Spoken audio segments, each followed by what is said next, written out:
WBSLST result নবম দশমের result প্রকাশিত হওয়ার সম্ভাবনা আজকে রয়েছে, যা ওয়েবসাইট এবং বিভিন্ন সংবাদ মাধ্যম থেকে আমরা জানতে পাচ্ছি। তো তোমরা আজকে সম্ভবত আজকে রাতের দিকেই দেখতে পাবে, কিন্তু রেজাল্ট দেখা যাবে কতর মধ্যে। সকলেই জানতে চেয়েছো যে রেজাল্ট দেখা যাবে কতর মধ্যে। রেজাল্ট দেখা যাবে 60-র মধ্যে। শুধু মডেল আনসার কি যে তালিকা প্রকাশ হবে, এখানে একটা বিরাট প্রশ্ন থেকে যাচ্ছে। কারণ ক্লাস 11-12-এর রেজাল্ট দিয়েছে, এখনও তালিকা প্রকাশ হয়নি।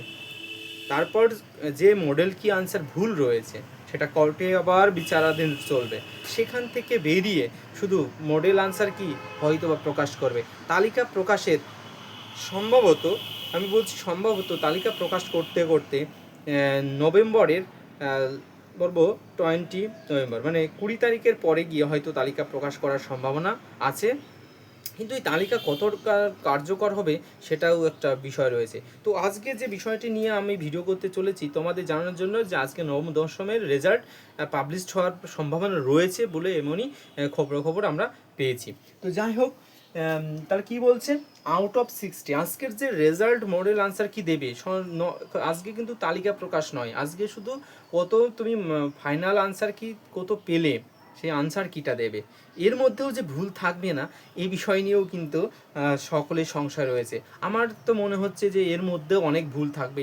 এটা ইচ্ছাকৃতভাবেই কমিশনের একটা কোনো নজরদারির কমের জন্যও হতে পারে, বা কোনো একটা এর মধ্যে গভীর কোনো তথ্যও থাকতে পারে। কেন তারা এরকম বারবার ভুল আনসার কি দিচ্ছে, কেন ফাইনাল আনসার কিটা এরকম হওয়া উচিত। শিক্ষা ব্যবস্থায় এরকম কখনোই আশা করা ঠিক নয়। আমাদের শিক্ষা ব্যবস্থাকে এতটাই মানে কি বল দুর্বল হয়ে পড়েছে, যা কিন্তু সবসময় প্রশ্নের মুখে পড়েছে। কেন এত আনসার কি ভুল হবে? যখন প্রভিশনাল আনসার কি দিয়েছিল সেটা ভুল হতেই পারে, তারপরেও তো অনেকে চ্যালেঞ্জ করেছে। চ্যালেঞ্জের পরে বিশেষজ্ঞদের তো এটা কঠিনভাবে নজরদারি করা উচিত ছিল। কি তোমার সাথে আমার কি মন্তব্য মিলছে যে প্রভিশনাল আনসার কি যখন দিয়েছিল তখন ভুল হয়েছে হয়নি সেটা পরের বিষয়, তারপরে চ্যালেঞ্জ করা হয়েছে, সেই প্রশ্নগুলো কেন হলো খুঁটিনাটিগুলো বিশেষভাবে দেখা হয়নি, না দেখেই কেন আবার পাবলিশ করা হচ্ছে, এরকম ভুল আনসার কি কেন প্রকাশ করা হয়। এই বিষয়ে কিন্তু এসএসসি কমিশনকে সবসময় এই বিষয়টি কিন্তু তারা নজরদারি এসেছে এবং সবার প্রশ্নের মুখে কিন্তু এটা। তো যাই হোক, এবার চূড়ান্ত তালিকা এবং ডিভিডেড কবে, এটা একাদশ দ্বাদশের চূড়ান্ত তালিকা না প্রকাশ হওয়ার, ভেরিফিকেশন না হওয়ার পরে কিন্তু এই তালিকা প্রকাশ করতে পারবে না, আমার এটুকুই মনে হচ্ছে। এবার হচ্ছে শূন্যপদ কি বাড়বে? হ্যাঁ, যার সংবাদ শূন্যপদ বাড়তে পারে, মিনিমাম 1 থেকে 1,500 মতো শূন্যপদ বাড়ার সম্ভাবনা রয়েছে 9-10-এ এই পর্যন্ত। কিন্তু এটা এখনও সঠিক তথ্য নয়। আমি আবার বলছি, এটা একটা এখনও সঠিক তথ্য নয়, তবে বাড়তে চলেছে বলে এমনই সমস্ত খবর বেরিয়েছে, কিন্তু এটা কত লিখিতভাবে কোথাও এখনও পাবলিশড হয়নি। তবে সংবাদপত্রের মাধ্যমে বোঝা যাচ্ছে যে শূন্যপদ বাড়তে চলেছে। আমি আবার বলছি বাড়তে চলেছে, এর মানে এই নয় যে বেড়ে গেছে, বাড়তে পারে বলে এই সংবাদটি তোমাদের জানার রইল। এবার যে বিষয়টা হচ্ছে মাধ্যমিকের মানে নবম এবং দশমের যে কতগুলো সিট ছিল, এই সিটগুলো কত 23,212টি শূন্যপদ কত ছিল, 23,000 কত 212টি শূন্যপদ রয়েছে। এখানে 1:1.6 এর অনুপাতে করে দেখা যাচ্ছে কত 37,140টি শূন্যপদ প্রথম প্যানেলেই তারা ভেরিফিকেশন এবং ইন্টারভিউ ডাক পাবেন। কত পাবেন? কত 37,140টি মানে 40 জন ক্যান্ডিডেট প্রথম পর্যায়ে তারা ভেরিফিকেশান এবং ইন্টারভিউতে ডাক পাবেন। কেন আমরা আগেও বলেছি 1:1.6, অর্থাৎ প্রতি 16 জন 10টা সিটের জন্য প্রতি 16 জনকে ডাকা হবে ভেরিফিকেশন ও ইন্টারভিউর জন্য। এবং সিরিয়ালি যার কাট অফ মার্ক বেশি থাকবে।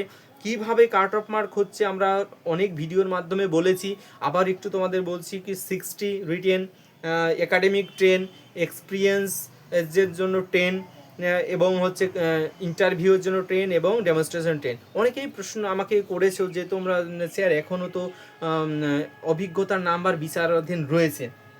হ্যাঁ রয়েছে, বিচার ব্যবস্থার এখনো চলছে, কিন্তু আমার কাছে যতটা মনে হচ্ছে অভিজ্ঞতার নাম্বার মনে হয় না এটা শূন্য হয়ে যাবে, কারণ অভিজ্ঞতার নাম্বার থেকেই যাবে বলে আমি আশঙ্কা করছি। এটা আমার ব্যক্তিগত অভিমত প্রকাশ করছি। এটা কোর্টের এখনও বিচার ব্যবস্থা, তবু আমার যা মনে হচ্ছে যে এই যা বিষয় রাজ্য এসএসসি কমিশন কিন্তু এটা সবসময় দিতে চাইছে অভিজ্ঞতা, কিন্তু অভিজ্ঞতা দিলেই যে তাদের সেই ইন সার্ভিসদের চাকরি আবার যে ফিরে পাবেন এমনটিও কিন্তু বলা যাচ্ছে না, কারণ অনেক ইন সার্ভিস টিচার অনেকেই বলেছেন তাদের এক্সাম ভালো হয়নি এবং যার মার্ক এসেছে তা কিন্তু তারা খুবই বিপদের মুখে রয়েছে।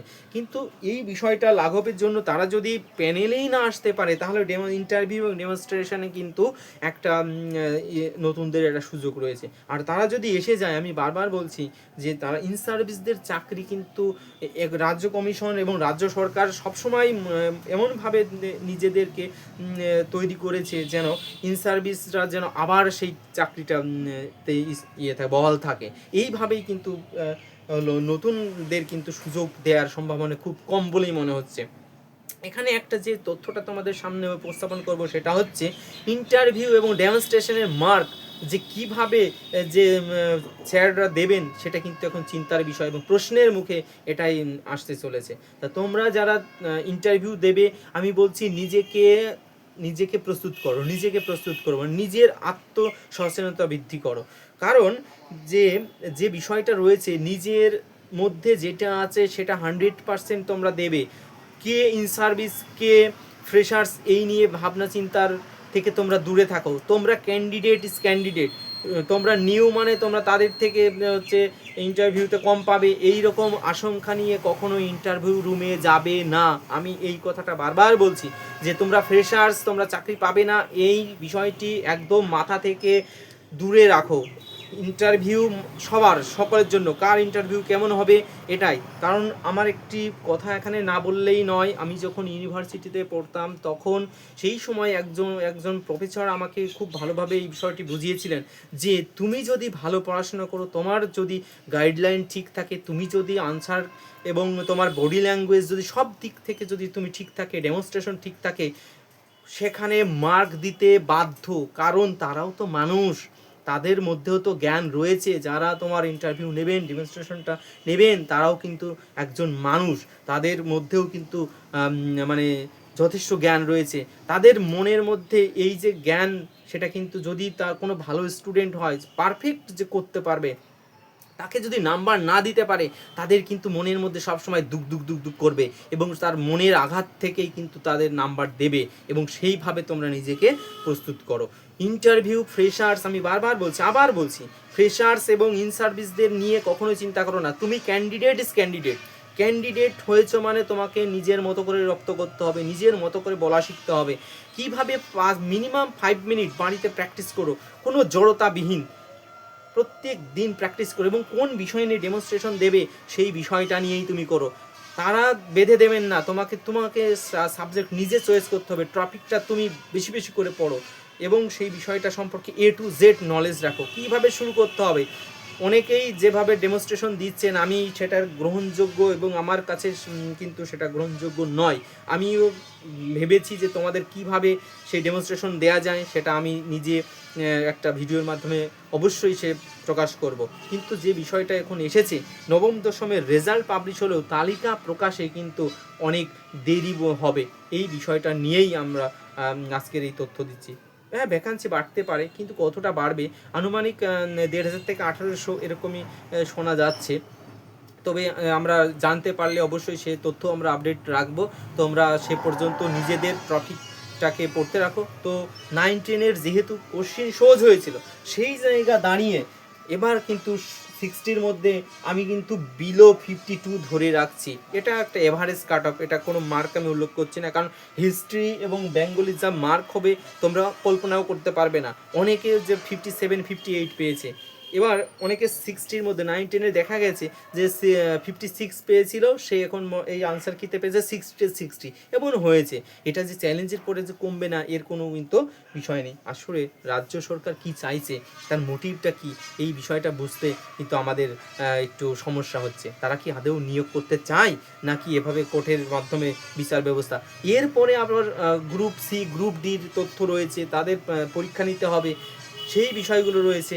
এখন যা জানা যাচ্ছে যে গ্রুপ ডি গ্রুপ সির পরীক্ষাটা জানুয়ারি মাসের শেষ সপ্তাহে হওয়ার সম্ভাবনা রয়েছে। কী করে নেবে, আমি তো এই বিষয়টা না ভেবেই পাচ্ছি না। তারা এখনও 9, 10, 11, 12 কভার করতে পারছে না। তারপর আবার যদি আবার এরকম করে, এবার যেটা 11, 12-এ হয়েছে 2 লাখ স্টুডেন্টের জন্য, 2,29,000 স্টুডেন্টের জন্য ওয়েবসাইট ক্রাশ করে গিয়েছে।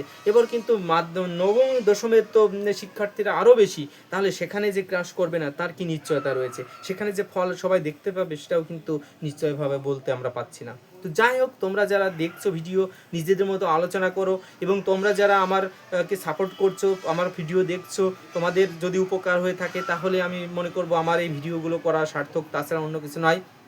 তোমাদের কথোপকথন তোমরা চালিয়ে যাও, কমেন্ট চালিয়ে যাও, আমি যত সম্ভব পারি, যখন ইচ্ছা হয় তখন আমি কালেক্ট করে তোমাদের আনসারগুলো দিয়ে থাকি। যত কষ্ট হয় আমি প্রত্যেকের এক এক করে ধরে ধরে কমেন্টের আনসার দিয়ে থাকি। হয়তো বা কিছু সময় আমি দেরি হতে পারে, কারণ বিভিন্ন তথ্য কালেক্ট করতে হয়, বিভিন্ন জায়গায় পড়াশোনা করতে হয়, সেগুলো দিয়ে আমাকে কিন্তু সময় খুবই কম থাকে।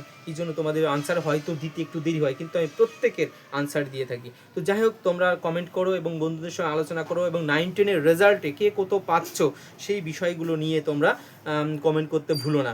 এইটুকু, সবাই ভালো থাকো, সুস্থ থাকো, বেশি বেশি করে পড়াশোনা করো, ইন্টারভিউর জন্য চান্স তোমরা পাবেই। ইন সার্ভিসের সঙ্গে কম্পেয়ার করো না, তোমরা ফ্রেশার্সরাও চাকরি পাবে, এইটাই আমি মনে করি। ঠিক আছে, সবাই ভালো থাকো, ধন্যবাদ, সে পর্যন্ত সুস্থ থাকো, নমস্কার।